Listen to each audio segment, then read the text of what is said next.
নমস্কার বন্ধুরা, স্মাইলি চ্যানেলে আপনাকে আবার আরেকজনের সাথে ইন্ট্রোডিউস করানো হচ্ছে। ইনি হচ্ছেন অর্জুনা। গাছটাকে ঠিক বুঝতে পারছি না। হ্যাঁ, উনি কেমন যে ফুল দিচ্ছেন, মাঝে মধ্যে এরকম ফুল দিচ্ছেন, এই যে এরকম ফুল দিচ্ছেন, এরকম। আবার দেখুন, এই পাশে আবার অন্য কালার হচ্ছে, এই পাশে আবার অন্য কালার হচ্ছে। তবে গাছটির গ্রোথ খুব সুন্দর হয়েছে, সে সে নিয়ে কোনো কথা হবে না। এর কালারটা খুব সুন্দর,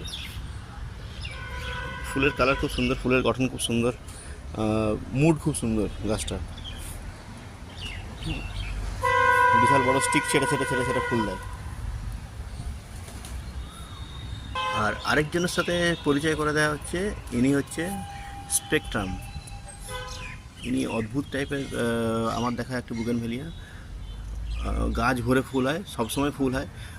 কখনো দেখি রুট রট হয়ে গেছে, পচে গেছে, তাও দেখছি ফুল হচ্ছে। ওকে আবার ঝড়ে টব ভেঙে গেছিলো, যা হোক করে একটা টবে লাগানো হলো, তাও দেখছি ফুল হচ্ছে। গাছ নিজের মতো করে বেড়ে যায়। হ্যাঁ, ইনি হচ্ছেন অদ্ভুত টাইপের একজন। আর গাছ ভরে ফুল হয় সবসময়। ঝাড় দেখুন গাছটা, ও নিজে থেকেই ডাইব্যাক হয়ে যায়, নিজে থেকেই আবার পচিয়ে যায়।